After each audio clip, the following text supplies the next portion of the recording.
माँ तू सबसे प्यारी है, माँ तू जग में न्यारी है। माँ तू सबसे प्यारी है, माँ तू जग में न्यारी है। अपने आंचल में रखना, अपने आंचल में रखना। हमें वरदानों से भरना।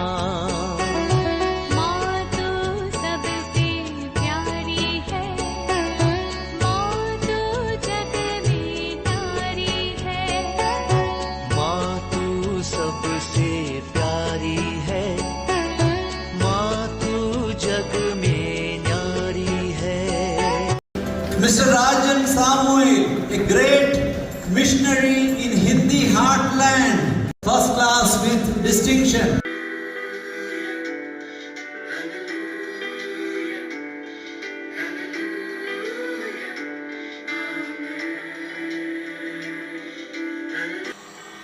पिता, पुत्र और पवित्र आत्मा के नाम पर आमीन। आप सबों को जय यीशु।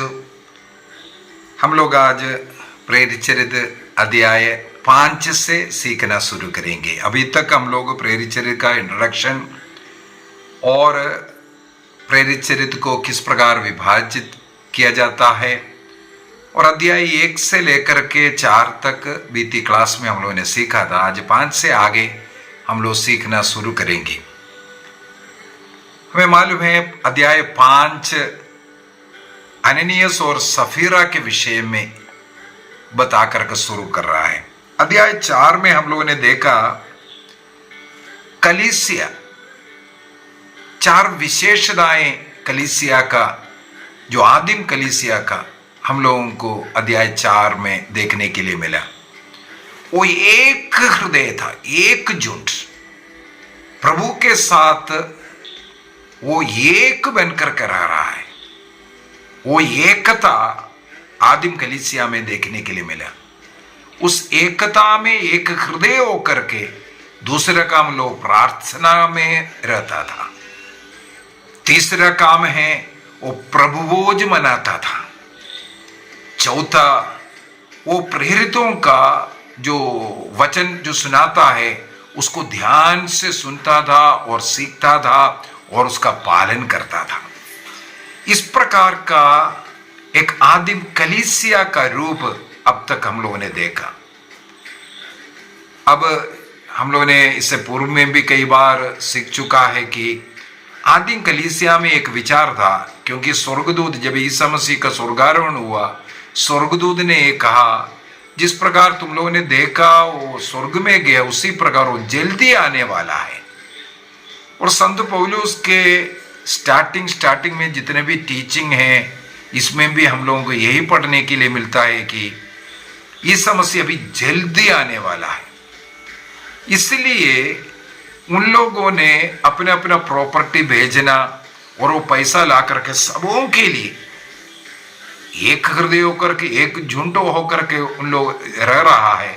किसी के लिए किसी चीज का कमी नहीं, सबों के लिए सबों पर अधिकार। इस प्रकार अपना खेत बेचना, अन्य संपत्तियां सब बेच करके वो पैसा ला करके कलीसिया में देकर के एक हृदय होकर के खुशी से रहने वाला एक समुदाय को वहां देख रहा है। इसी प्रकार ये अननियस और सफीरा भी अपना खेत सब बेच करके उन्होंने अपने लिए कुछ पैसा छिपा कर रखा और बाकी ला करके पेतरुस को दे रहा है, कलीसिया को दे रहा है। पेतरुस ने पूछा क्या इतना ही है? तो उन्होंने बोला हाँ इतना ही है। पेतरुस एक अच्छा उत्तर दे रहा है। अध्याय 5 का वाक्य 4 में, बेचे जाने से पहले क्या ये खेत तुम्हारा अपना नहीं था? और इसके बाद भी क्या उसकी कीमत, वो जो पैसा धन भेजने में जो मिला वो भी तुम्हारे अधिकार में है? लेकिन तुमने मनुष्यों से नहीं बल्कि ईश्वर से झूठ बोला। झूठ बोल करके वो पैसा पूरा तुम्हारा ही था, लेकिन तुमने अपने लिए कुछ हटा करके रखा और बाकी देख करके बोल रहे पूरा इतना ही है। ये जो झूठ बोलना, पैसे के ऊपर अधिकार पूर्ण रूप से आपका था, लेकिन झूठ बोलने के कारण वहां हम लोग देख रहा है ये पवित्र आत्मा का विरुद्ध तुमने पाप किया, ईश्वर के विरुद्ध पाप किया, ये बताया और उनका मृत्यु होता हुआ।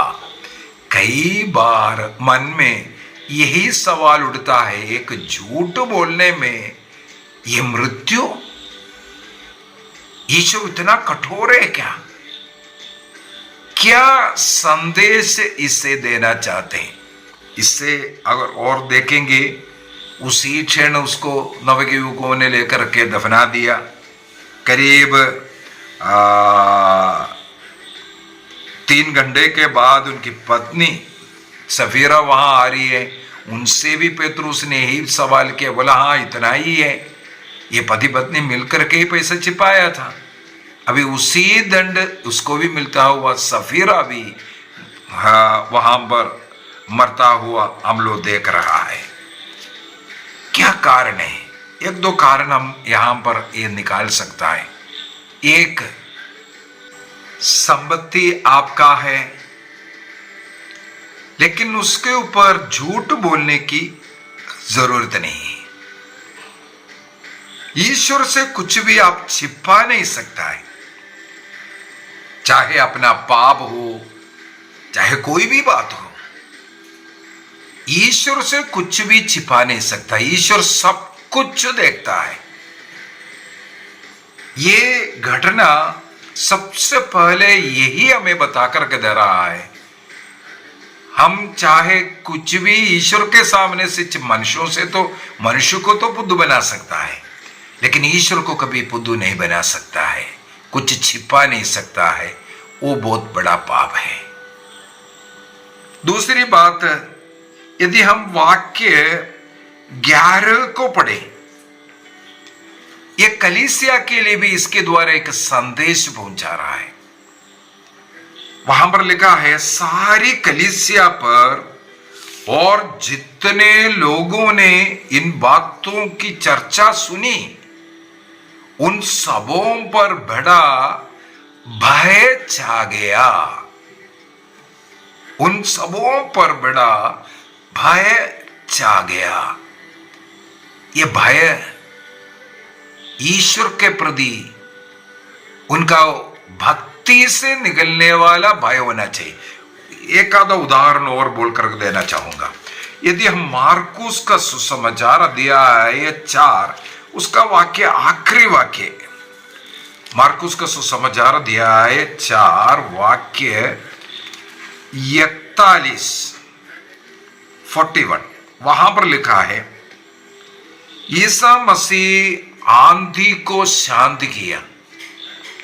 ये देख करके देखो, शिष्य लोगों के सामने आंधी को डांटा। आंधी जो समुद्र में उठ रहा था, थम जा बोला, थम गया। जब शिष्य लोगों ने ये देखा तब उनका क्या हालत था, वाक्य 41 में लिखा है। वहां पर लिखा है, उन पर भय छा गया और वे आपस में कहते रहे, आखिर ये कौन है? वायु और समुद्र भी इनकी आज्ञा मानते हैं। अध्याय 5 में भी हम लोग देख सकते हैं। मार्कुस का सुसमाचार अध्याय 5 हमें मालूम है अपतूदग्रस्त के विषय में, जो मकबरे में रहता था, जो अपने को घायल करता है, बेड़ियां तोड़ते हैं, जंजीरें तोड़ते हैं। ऐसा एक खतरनाक शैतान के वश में पड़ा हुआ एक व्यक्ति, लोगों ने देखा ईसा मसीह के चरणों पर वो शांत रूप से बैठा हुआ है। पहले वो कपड़ा नहीं पहनता था, चीखते चिल्लाते रहता था, दिन रात चीखते चिल्लाते रहने वाला व्यक्ति अब कपड़ा पहना हुआ है और शांत रूप से बैठा हुआ है।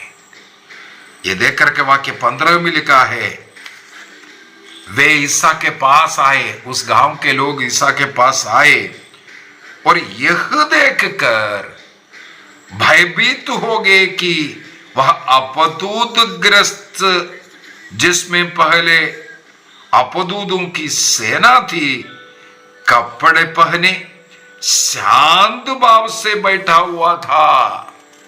कपड़ा पहन करके शांत बैठने वाले आदमी को देखकर उनमें भय छा गया करके लिखा है।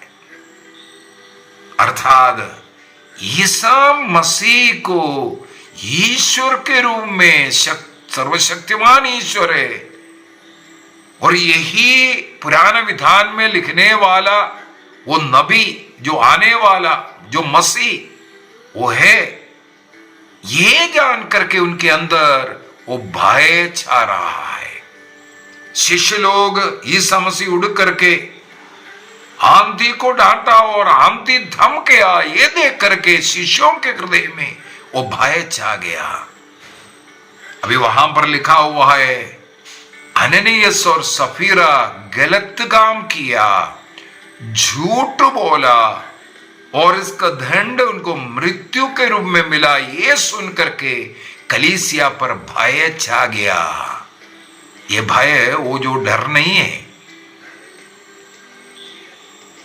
वो ईसा मसीह को ईश्वर की उस शक्ति को जानकर, हाँ एक प्रकार का डर भी हम बोल सकता है, लेकिन उससे बढ़ करके ईश्वर की शक्ति, ईश्वर की सामर्थ्य, वही सब कुछ जानने वाला, हम उनके सामने कुछ नहीं है, हम कुछ भी उनके सामने छिपा नहीं सकता। ये बात उनमें जो लाने वाला, एक प्रकार का हम बोल सकता है दूसरा रिधि से, उनमें प्रभु के प्रति, ईश्वर के प्रति एक आदर भक्ति आ गया। तो ये घटना का पहला उद्देश्य मैं बोलूंगा यही होना चाहिए, लोग ईश्वर को जाने, ईश्वर की शक्ति को जाने। ईश्वर के सामने झूठ बोलना, ईश्वर के सामने चोरी करना, ईश्वर ने जो कुछ दिया उसको छिपा रहे, ईश्वर के नजर में छिपाने का प्रयत्न करना, ये पाप है, ये दंडनीय है। ये कलीसिया जाने, ये आदिम कलीसिया के मनोभाव में ये बहुत परिवर्तन लाया। तो हम लोग आगे बढ़ते हैं। इस प्रकार नए विश्वासी लोग ईश्वर में, प्रभु में, ईसा मसीह में विश्वास करते जुड़ना शुरू किया। पहले दिन 3,000 लोग, अगला हम लोग देखते हैं 5,000 का लोग। इस प्रकार कलीसिया में लोग बढ़ना शुरू किया। तब प्रधान याजक, यहूदी सब लोग मिलकर के, उन लोगों के मन में भी ये डर आ गया। कौन सा डर? अरे हमारे विश्वास से सब लोग इस नया पंथ में जा रहे हैं, नए तरीके में जा रहा है, इसलिए शिष्य लोगों को, प्रेरितों को गिरफ्तार करते हैं, जेल में बंद करते हैं। लेकिन उसी रात्रि में स्वर्गदूत जाकर के बंदीगृह खोलते हैं, उनको वहां से बाहर निकाला और बोला जाकर के सुसमाचार सुनाओ।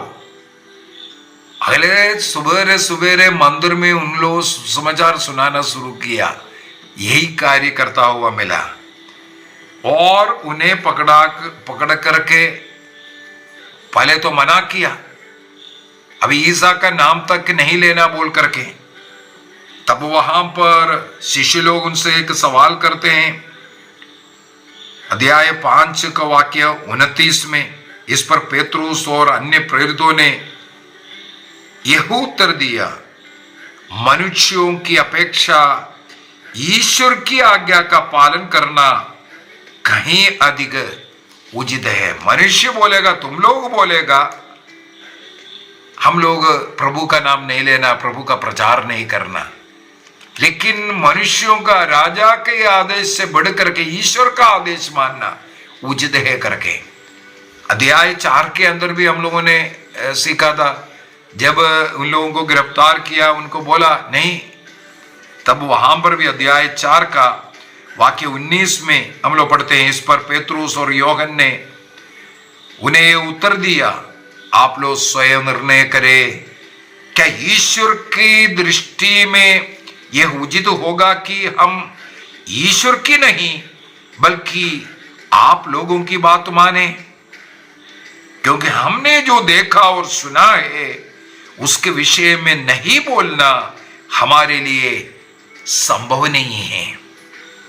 प्रभु ईसा मसीह के विषय में दूसरों को ना बोलना अर्थात बपतिस्मा प्राप्त प्रत्येक व्यक्ति एक मिशनरी है। उनको अपने जीवन के उदाहरण लोगों को देना है। हम जिस घर में रहते हैं, जिस मोहल्ले में रहते हैं, जिस गांव में रहते हैं, जिस कलीसिया में रहते हैं, हम स्वयं अपने जीवन के द्वारा उदाहरण बनना है, सुसमाचार बनना है। हम एक मिशनरी है। कलीसिया एक मिशनरी है। कलीसिया प्रभु का संदेश देने वाला बनना है, उसमें डरना नहीं है। ये हम लोगों को यहां मिल रहा है। इसके बाद उनको पिटाई दिया था, उसके विषय में भी अध्याय 5 का वाक्य 41 में लिखा है, प्रेरित इसलिए आनंदित होकर महासभा के भवन से निकले कि वे ईसा मसीह के नाम के कारण अपमानित होने का योग्य समझेंगे। ध्यान से सुनना, जब हम मिशनरी बनेंगे, हम अपने जीवन के द्वारा दूसरों के सामने साक्ष्य देंगे कि ईसा मसीह प्रभु है और वही एकमात्र मुक्तिदाता है। उन्हीं यीशु नाम में ही हमें मुक्ति मिलेगा। जब ये संदेश सुनाएंगे, आपको कष्ट झेलना पड़ेगा, अपमानित होना पड़ेगा, दूसरे लोग आपको तुच्छ मानेंगे, मूर्ख मानेंगे, पता नहीं क्या क्या। सत्य का जीवन, ईमानदारी का जीवन, पवित्रता का जीवन जीने के लिए हमें प्रतिदिन क्रूस उठाना ही पड़ता है। इस प्रकार का क्रूस उठाने में यहां पर शिष्य लोग क्या कहते हैं? उन्हें आनंद हुआ। क्या आनंद है? ईसा मसीह के नाम पर आज अपमानित हुआ, उसका लायक मैं बन गया। ईसा मसीह के कारण मुझे आज पिटाई मिल गया, इस कारण वो आनंदित हुए। बोल रहा है वो पिटाई खाने के लिए, अपमानित होने के लिए ईश्वर ने मुझे योग्य समझा, इसके लिए धन्यवाद दिया। ये मनोभाव हरेक सुसमाचार प्रचारकों के मन में होना चाहिए। हरेक क्रिस्तीय एक सुसमाचार प्रचारक है। आपको अपमान सहना है, ये इसलिए सहना है, आपको अन्य लोगों के आत्माओं को बचाने के लिए करना पड़ता है। हरेक क्रिस्तीय का एक प्रथम धर्म यह है, आत्माओं को बचाओ। पाप में, अंधविश्वास में, मूर्ति पूजा में, ईश्वर की निंदा करने वाले, शैतान के हाथ में पड़े हुए लोगों की आत्मा को बचाना हमारा प्रथम कर्तव्य है। तो उस कार्य करते वक्त इस प्रकार का पीड़ा सहन करना पड़ता है। अध्याय में 6 में जाते हैं। देखो कलीसिया बढ़ रहा है, तो अध्याय 6 के अंदर यहां पर हम लोग देखते हैं 7 डीकनों की नियुक्ति। शिष्य लोगों का मदद करने वाले लोग, डीकन पोस्ट जो बोलता है। देखो कई लोग पूछते हैं पुरोहित कहाँ लिखा है, पुरोहित सब खत्म हो गया। लेकिन हम लोगों को मिलता है जैसे जैसे कलीसिया बढ़ता है, स्थान, अधिकार, ये सब। जैसे अभी वीकली डेज में भी मैं क्लास ले रहा हूं इसी कलीसिया के विषय में, किस प्रकार क्रिश्चियनिटी बढ़ गया, किस प्रकार क्रिश्चियन सेंटर्स का शुरुआत हुआ, अंत्योक के विषय में। सभी सप्ताह में हम लोगों ने काफी इसके विषय में सीखते हुए आ रहा है।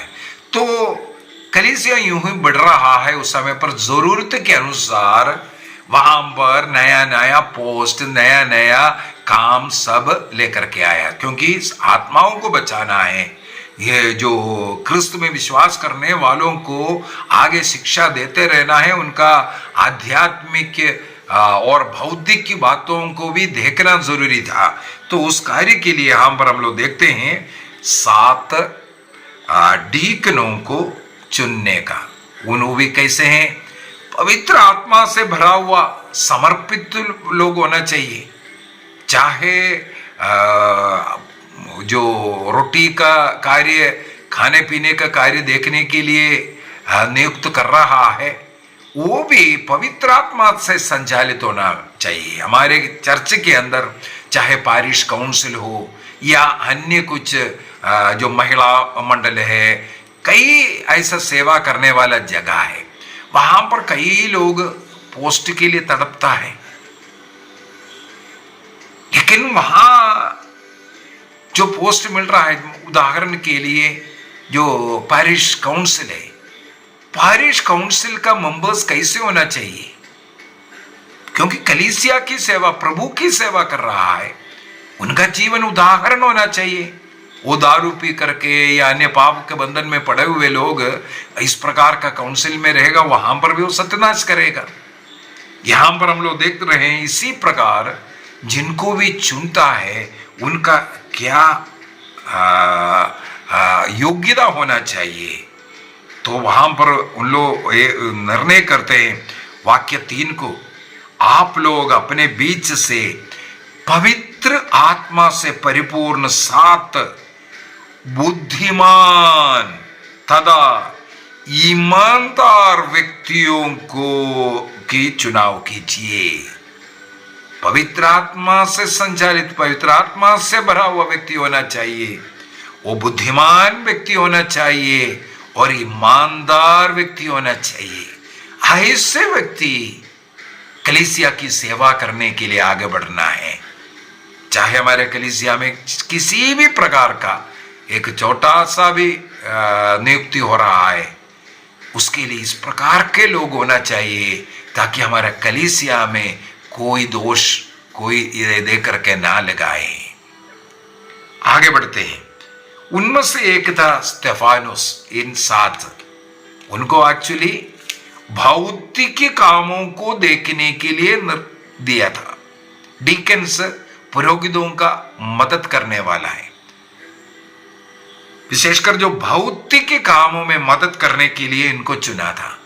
लेकिन हम लोग देखते हैं इन्हीं में 7 में से 2 लोगों के विषय में इसी की अंदर मिल रहा है हम लोगों को। एक फिलिप के विषय में हम लोगों को मिलता है, सुसमाचार का प्रचार करता हुआ।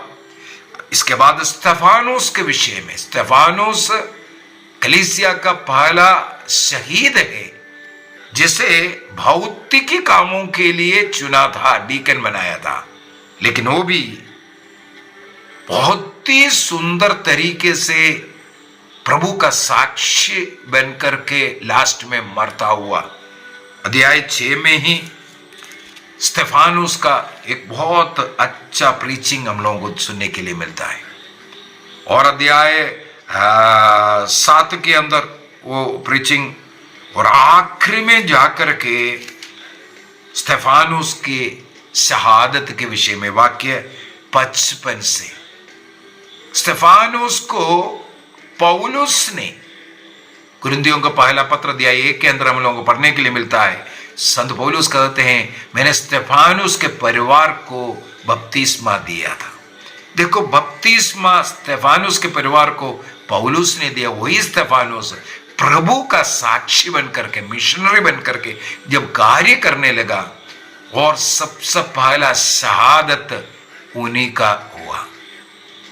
यहां गौर करने वाली एक बात यह है, इस स्टेफानुस की मृत्यु का साक्षी के रूप में अध्याय 8 वाक्य 1 को अगर हम पढ़ें, उस समय पर पौलुस कलीसिया का अत्याचार करने वाला व्यक्ति था, कलीसिया के खिलाफ था, क्रिस्तियों को पकड़ पकड़ करके मार डालने वाला व्यक्ति था। और प्रेरित अध्याय 8 वाक्य 1 के अंदर हम लोग पढ़ते हैं, साउल इस हत्या का समर्थन करता था। उसी दिन यरूशलेम में कलीसिया पर घोर अत्याचार प्रारंभ हुआ, अर्थात स्टेफानुस को पत्थर मार करके मार डालना तब यरूशलेम के कलीसिया के ऊपर अत्याचार और ज्यादा हुआ। और हम लोग देख रहा है उसका अगुवाई करने वाला व्यक्ति है साउल। उसी साउल आगे लिखते हैं कुरिन्थियों का पहला पत्र अध्याय 1 वाक्य 13-14 के बाद हम लोगों को पढ़ने के लिए मिलेगा। स्तेफानुस के परिवार को अध्याय 1 कुरिन्थियों का पहला पत्र अध्याय 1 वाक्य 16 में, मैंने स्तेफानुस के परिवार को भी बपतिस्मा दिया। जहां तक मुझे पता है मैंने इनके अतिरिक्त किसी और को बपतिस्मा नहीं दिया। देखो, स्तेफानुस के परिवार को, जिस स्तेफानुस के विषय में पहला शहादत के विषय में यहाँ लिखा, उनके परिवार के अन्य लोगों को बपतिस्मा देने वाला, ये स्तेफानुस का हत्या का साक्ष्य बन करके समर्थन करके करवाने वाला वो व्यक्ति इसके बाद कन्वर्ट होता हुआ हम लोग देखते हैं। स्तेफानुस के इस मृत्यु साउल जैसे कठोर हृदय वाले का मन परिवर्तन का भी कार्य बन रहा है। और स्तेफानुस के मृत्यु पर भी थोड़ा सा अगर देखें, स्तेफानुस का मृत्यु ईसा मसीह के मृत्यु के साथ थोड़ा बहुत हम लोग कंपेयर कर सकते हैं, समानता। स्तेफानुस ने ईसा मसीह में विश्वास किया तो ईसा मसीह के समान जीना चाहा, इसलिए उन पर मार डालने के लिए पत्थर फेंक रहे थे।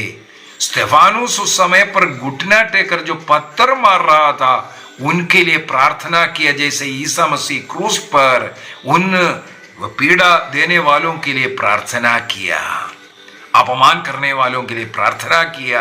उसी प्रकार स्तेफानुस भी प्रार्थना करते हैं, जैसे प्रभु ने बोला, प्रभु पिता इन्हें क्षमा कर क्योंकि ये नहीं जानता ये क्या कर रहा है। उसी प्रकार स्तेफानुस भी प्रार्थना करते हैं, प्रभु यह पाप इन पर मत लगाओ। और ईसा मसीह ने अपना प्राण त्याग रहा है, पिता के हाथों में सौंपता हुआ। उसी प्रकार यहां स्तेफानुस भी प्रभु ईसा मेरी आत्मा को ग्रहण कर बोल करके अपनी आत्मा प्रभु के हाथ में देता हुआ, ईसा मसीह के समान क्षमा करने वाला और अत्याचार करने वालों के लिए प्रार्थना करने वाला बन करके स्तेफानुस एक उदाहरण दिया। आज अनेकों ऐसे क्रिस्तीय लोग अपने अत्याचार करने वाले लोगों को क्षमा करते हैं, अपने प्रियजनों को मार डालने वालों को प्रेम कर रहा है, क्षमा करते हैं।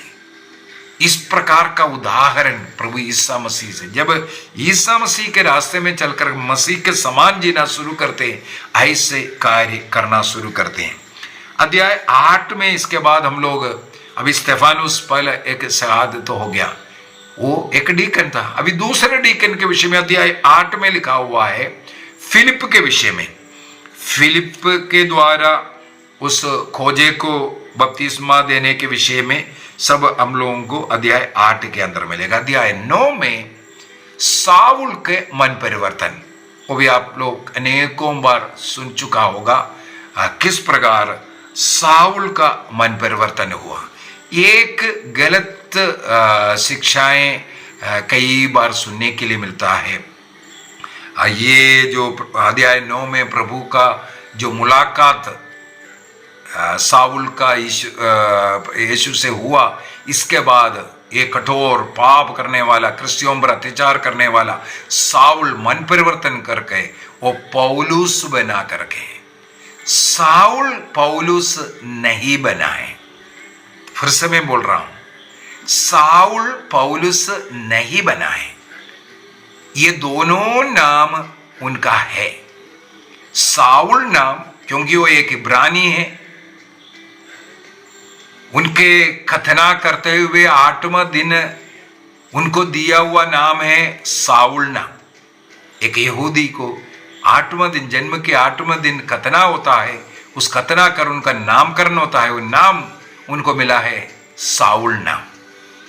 इसके बाद वो रोमन शासन में है, रोमन नागरिकता लिया तो रोमन नाम डाला है, पौलुस नाम।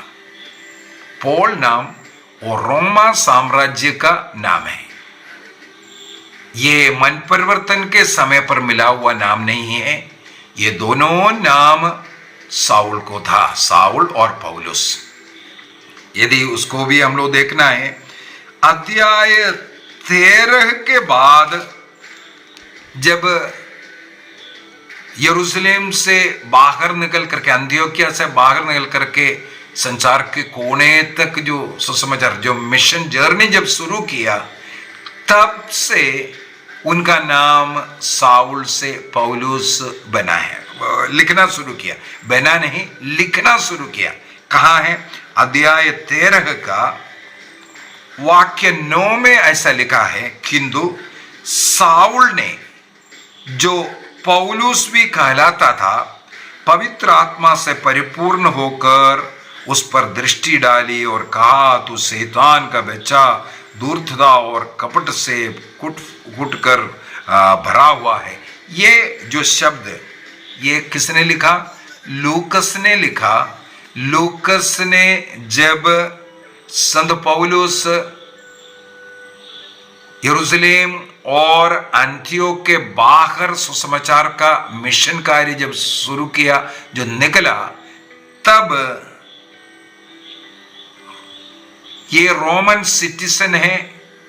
रोमन सिटीजन होने के कारण कई अधिकार इनको मिल सकता है, इसलिए इनका नाम, वो रोमन नागरिक का जो नाम है पौलुस, उस नाम का उपयोग किया। फिर से मैं बोलना चाहूंगा, साउल मन परिवर्तन कर करके पौलुस नहीं बना।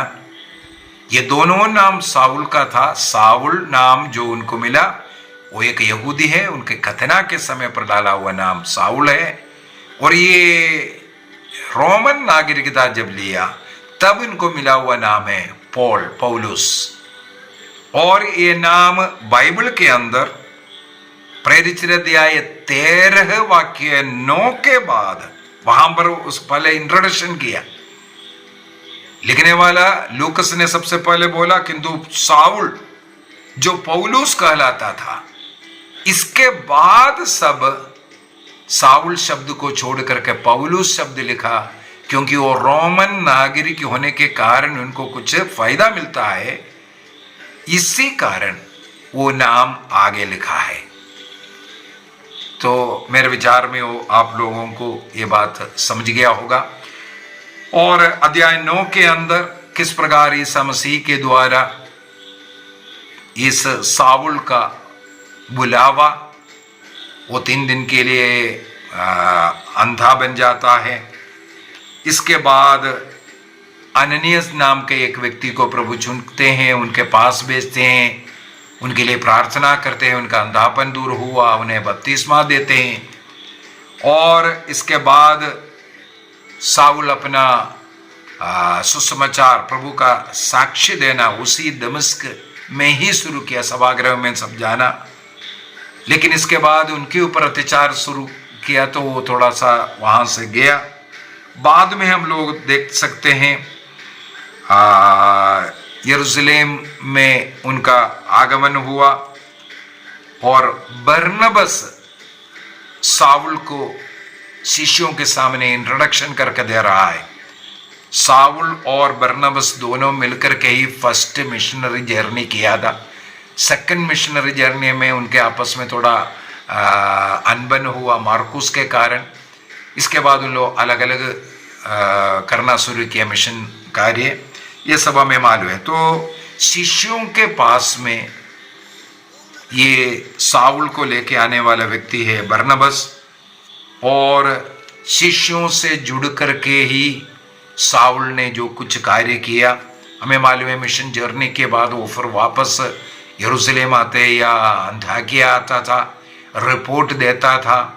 फर्स्ट जो यरूशलेम सिनड जो चला है, महासभा चला, ये पौलुस का भी जो आग्रह के ऊपर है, क्योंकि गैर यहूदियों को बपतिस्मा देते वक्त जो यहूदी क्रिश्चियन लोग मिशनरीज बोलने लगे, नहीं नहीं इनको खतना करने के बाद देना चाहिए, इस विवाद हुआ। इसलिए फर्स्ट महासभा यरूशलेम में बुलाया गया। ये अध्याय 15 में हम लोगों को पढ़ने के लिए मिलेगा। उससे पूर्व में इनका फर्स्ट मिशनरी जर्नी हमें मिलेगा। एक मिशनरी जर्नी का एक अलग क्लास ही लूंगा, वहां पर हम लोगों को काफी मदद मिलेगा। इसके बाद हम लोग पेतरुस के विषय में, पेतरुस के कार्य के विषय में कुछ लिखा हुआ मिलेगा। किस प्रकार कलीसिया आगे बढ़ते जा रहा है, और पेतरुस के द्वारा लुद्दा में एक चमत्कार, इसके बाद योपा में जो तबीथा के मृत्यु हुआ था उनको जीवन दान देता हुआ पेतरुस के द्वारा, ये सब हम लोगों को अध्याय 10 में एक रोमन शतपति था कर्नेलियुस, उनके घर में किस प्रकार आत्मा की प्रेरणा से पेतरुस को और कर्नेलियुस को दोनों को एक ही समय पर प्रेरणा मिल रहा है, और पेतरुस कर्नेलियुस के घर में आ रहा है। वाक्य 41 में हम लोगों को पढ़ने के लिए मिलेगा। कर्नेलियुस के घर में जब प्रभु के विषय में सुसमाचार सुना रहा था, सुनने वालों पर पवित्र आत्मा उतरा है। गैर यहूदी लोग बपतिस्मा के पूर्व में यहां पर हम लोग देख रहा है पवित्र आत्मा गैर यहूदी लोगों पर उतरते हैं बपतिस्मा के पूर्व ही। ये देख करके सबसे पहले अन्य जाति के लोगों को, गैर यहूदी लोगों को बपतिस्मा पेतरुस ने दिया, वहां आरंभ हुआ। इसके बाद अध्याय 11 के अंदर उसके विषय में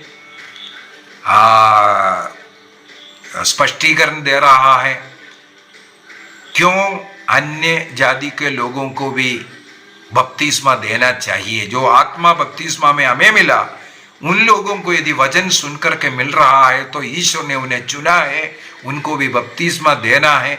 ये अध्याय 15 का यरूशलेम महासभा की ओर ये बात हमें लेकर के जा रहा है। इसके बाद हमें मालूम है यरूशलेम में जब स्तेफानुस का हत्या हुआ, तब वहां के शिष्य समुदाय सब भयभीत होकर के इसके बाद प्रताड़ना शुरू किया, और रोमन साम्राज्य में भी थोड़ा सा प्रॉब्लम शुरू हुआ। यहूदी लोग क्रिश्चियों के विरोध में काम करना शुरू किया। तब भयभीत होकर के, विशेषकर स्तेफानुस का मृत्यु के कारण और ज्यादा भयभीत होकर के ये जो क्रिस्तीय लोग वहां से यरूशलेम से नाना जगहों पर गया, विशेष रूप से अंत्योकिया में गया। मैंने जो वीकली क्लास के अंदर अंत्योकिया का कलीसिया वो फर्स्ट सेंटर बनने के विषय में और क्रिस्ती कर करके जो बुलाना, ये जो शुरू किया अंत्योकिया में शुरू किया था। क्रिश्चियन नाम जो है अंत्योकिया में कहाँ है, अध्याय 11 का वाक्य 26 में पढ़ने के लिए मिलेगा हम लोग 25 से। इसके बाद बरनबास साउल की खोज में तुरंत चला गया। उसका पता चलने के बाद साउल को लेकर के यरूशलेम में अंत्योकिया में आते, और दोनों पूरे 1 वर्ष तक वहां के कलीसिया में सेवा करता रहा। और उसी अंत्योकिया में शिष्यों को पहल मसीही नाम मिला। देखो क्रिश्चियन नाम पहले जो बुलाना शुरू किया ये अंत्योकिया में शुरू किया था। इसके बाद हम लोग देखते हैं बरनबास और साउल मिलकर के यात्रा शुरू कर रहा है। सबसे पहले यरूशलेम में जा रहा है। इसके बाद अध्याय 12 में हम लोगों को पढ़ने के लिए मिलेगा पेतरुस का गिरफ्तारी और किस प्रकार चमत्कारी रूप से वो छुट रहा है। और 12 का 24 में ईश्वर का वचन बढ़ता और फैलता गया। बरनबास और साउल अपना सेवा कार्य पूरा कर यरूशलेम लौटे और अपने साथ योहन को ले आए जो मार्कुस कहलाता है। इसके बाद मार्कुस और साउल और बरनबास ये तीनों मिलकर के यरूशलेम और अंत्योकिया के बाहर जो मिशन जर्नी शुरू कर रहा है, ये तीनों मिलकर के ये क्लास में मिशन जर्नी बोल करके 3 मिशन जर्नी है। इसके बाद आगे हम लोगों को मिशन जर्नी मिलेगा। वो 3 मिशन जर्नी के विषय में एक अलग क्लास ले लेते हैं। तो इस प्रकार कलीसिया किस प्रकार बढ़ता है, ये हम लोगों को सीखने के लिए मिलेगा। आइए हम अपनी आंखें बंद करें, प्रभु को धन्यवाद दें, प्रार्थना करें। जैसे प्रभु ने शिष्यों को चुना, वे अपने जीवन का परवाह ना करते हुए प्रभु का साक्षी बने। पेतरुस और अन्य प्रेरित लोग पूछते हैं, हम किसकी बात माने?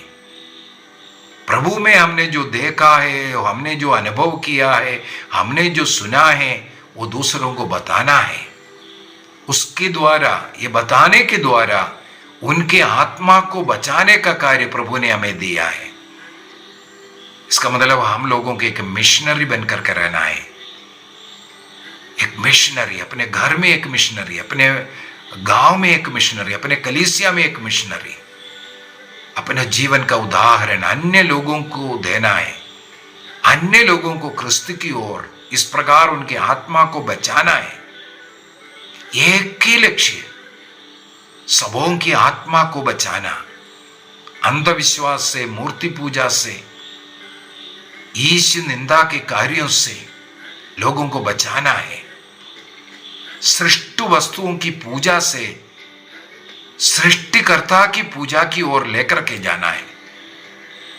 यही क्रिस्त की पहचान के द्वारा क्रिस्त को अन्य लोगों को देते हुए हम यही सेवा कर सकता है। निर्णय कीजिए, निर्णय कीजिए, मेरा जीवन एक मिशनरी जीवन होगा। उसके लिए जितने भी दिक्कतें उठाना पड़े, उठाने के लिए तैयार हूं। प्रतिदिन का क्रूस उठाने के लिए मैं तैयार हूं। प्रभु हम सबों को आशीष दे, पिता, पुत्र और पवित्र आत्मा के नाम पर आमीन। आप सबों को जय यीशु।